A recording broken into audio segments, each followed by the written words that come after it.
Welcome friends, कैसे हैं आप सब। मैं आपकी आरवी एजुकेटर। मनोवैज्ञानिक अनुसंधान या शोध में तथ्यों को इकट्ठा कर उसका विश्लेषण कर एक नए तथ्य तथा सिद्धांत तक पहुंचते हैं। ये हमने पहले भी जाना। तो आइए इन तथ्यों को इकट्ठा करने वाली विधियों में अगले क्रम में हम प्रेक्षण विधि को देखते हैं।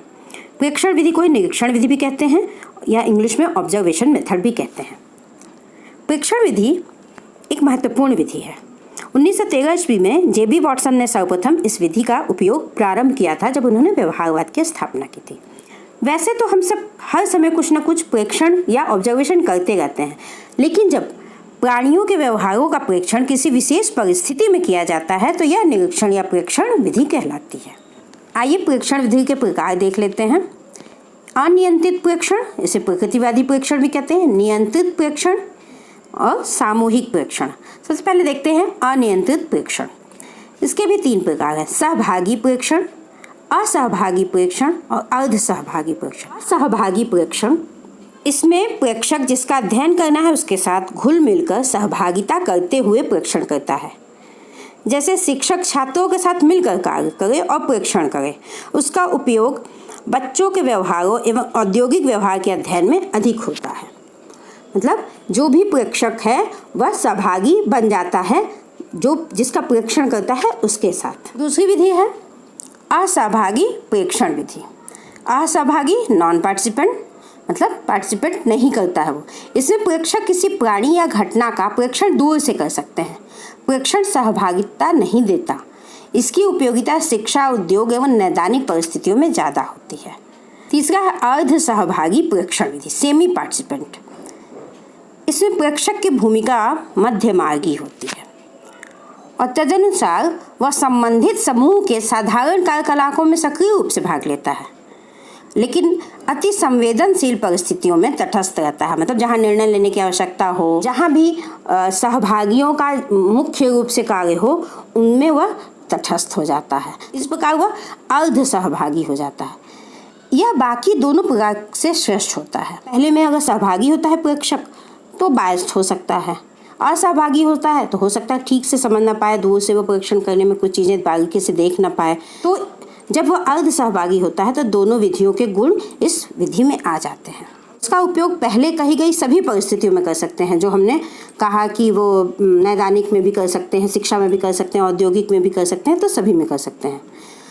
प्रकृतिवादी प्रेक्षण में क्या होता है कि प्राणियों के व्यवहार का अध्ययन उनके स्वाभाविक परिस्थिति में किया जाता है कि अगर वो फील्ड में खेल रहे हैं तो उसी फील्ड में हम उनको खेलते हुए उनका प्रेक्षण कर सकते हैं। उनको किसी तरह से इसकी ज़रूरत नहीं होती है कि नहीं उनको कृत्रिम माहौल बना के दिया जाए।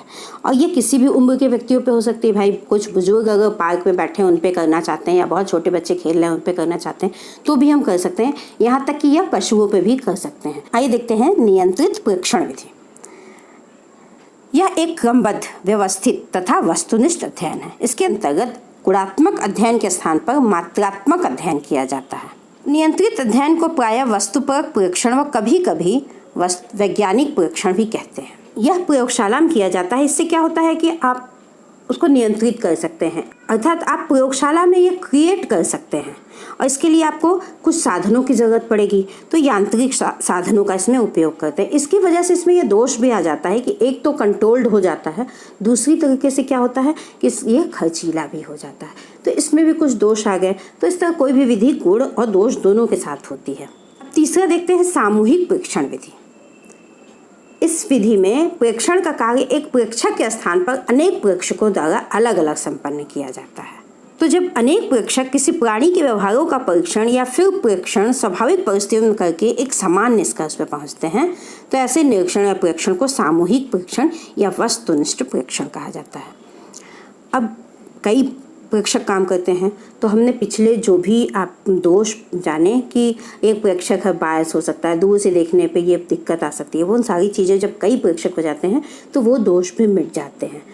तो इसका उपयोग अनियंत्रित और नियंत्रित प्रेक्षण दोनों में समान रूप से किया जा सकता है। हम प्रयोगशाला में भी कई प्रेक्षक बैठा सकते हैं और हम प्राकृतिक स्थान पर भी हम कई प्रेक्षक बैठा सकते हैं। इस विधि का प्रयोग अन्य विधियों से कुछ खास व्यवहारों के अध्ययन में श्रेष्ठ माना जाता है। ये समूह के व्यवहार का अध्ययन या भीड़ के व्यवहार का अध्ययन करने में ज़्यादा ठीक रहता है कि भाई कई प्रेक्षक हैं और समूह या भीड़ के हम कोई परीक्षण कर रहे हैं तो अलग अलग जाके वो परीक्षण करें।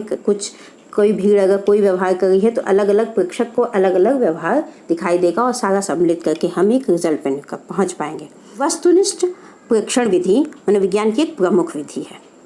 यह और विधियों से श्रेष्ठ मानी जाती है। क्यों इसीलिए श्रेष्ठ मानी जाती है? क्योंकि इसके अंदर सबसे कम दोष होते हैं। तो वैसे तो कोई भी विधि होती है उसमें गुण और दोष दोनों होते हैं। वस्तुनिष्ठ प्रेक्षण विधि भी इसको इसीलिए कहा गया है क्योंकि इसमें जो अनियंत्रित और नियंत्रित विधि के जो दोष थे वो इसमें समाप्त हो जाते हैं। अब कुछ प्रश्न हैं जो इससे संबंधित आ सकते हैं। अब जैसे एक प्रश्न हुआ, स्वाभाविक परिस्थितियों में घटित व्यवहार का अवलोकन तथा आलेखन क्या है। सेकंड क्वेश्चन हो गया कि विज्ञान का प्रारंभ किससे होता है। थर्ड हो गया कि 1913 ईस्वी में जेबी वाटसन ने किस विधि का प्रारंभ किया था। इस प्रकार कई और प्रश्न हो सकते हैं। अनियंत्रित प्रेक्षण के कितने प्रकार होते हैं, नियंत्रित प्रेक्षण कहाँ किया जाता है, सामूहिक प्रेक्षण में कौन कौन सी विधियाँ सम्मिलित हैं। इस प्रकार से और भी प्रश्न आप अपने दिमाग से भी बहुत कुछ प्रश्न निकाल कर बना सकते हैं। फ्रेंड्स, अब ये विधियों की कड़ी में ये दूसरा वीडियो था। इस प्रकार एक एक विधि आपके सामने आती जाएगी वीडियो के रूप में। मिलते हैं अगले वीडियो में। हाँ फ्रेंड्स, लाइक, सब्सक्राइब और शेयर ज़रूर करें। धन्यवाद।